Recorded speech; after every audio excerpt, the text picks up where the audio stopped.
YouTube के bell icon को बजाना ना भूलें हमारे लेटेस्ट अपडेट्स के लिए।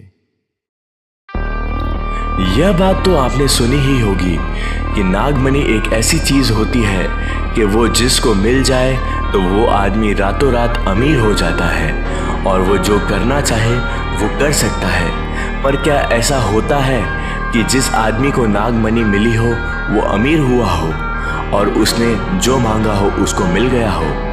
आज हम आपको बताएंगे कि इन सब बातों के पीछे की सच्चाई क्या है।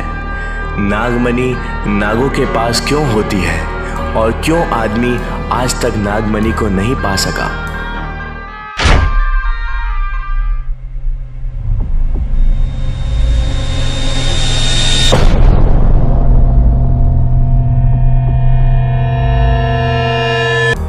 नागमणि एक मोती के आकार की होती है और ये जिन सांपों में मिलती है वो इंडोनेशिया और मलेशिया में पाए जाते हैं और इन सांपों को कोबरा पर्ल और नेचुरल पर्ल के नाम से भी जाना जाता है। इनका आकार और डिज़ाइन कुछ फिश पर्ल से भी मिलती है। आपने कुछ कहानियां भी सुनी होगी जो इनसे मिलती जुलती है कि नागमणि उन सांपों को ही मिलती है जो 100 सालों से ज़्यादा जिंदा रहते हैं और उन सांपों को नागराज बोलते हैं। वो सभी सांपों के राजा होते हैं। नागमणि देखने में बहुत ही छोटी सी एक मोती की तरह होती है। कुछ लोगों का तो यह भी बोलना है कि नागमणि वैसे तो एक छोटे से चावल के दाने के जैसी होती है और कुछ लोगों का कहना है कि नागमणि एक बड़े मोती की तरह होती है। अगर देखा जाए तो यह दोनों बातें कुछ हद तक एक दूसरे से जुड़ी हुई हैं। वो इसलिए कि जैसे जैसे नागमणि की उम्र बढ़ती है उसी तरह वैसे वैसे उसका आकार भी बढ़ता जाता है।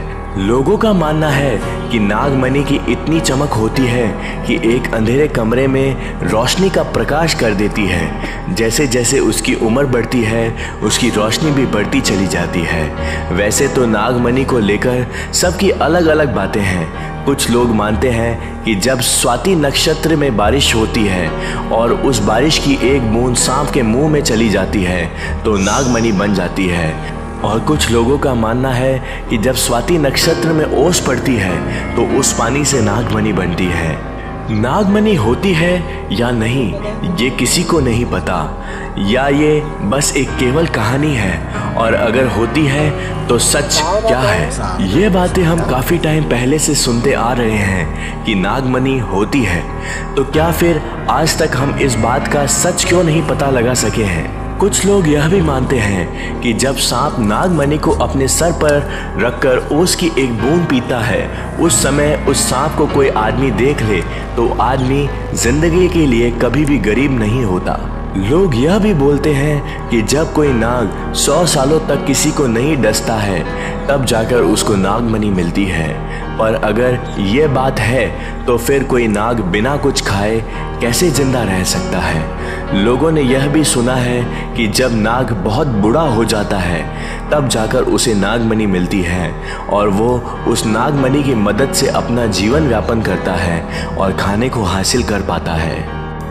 आपने यह कहानी तो सुनी ही होगी कि एक तरफ सांप जिंदगी उजाड़ भी सकता है तो दूसरी तरफ सांप जिंदगी संवार भी सकता है।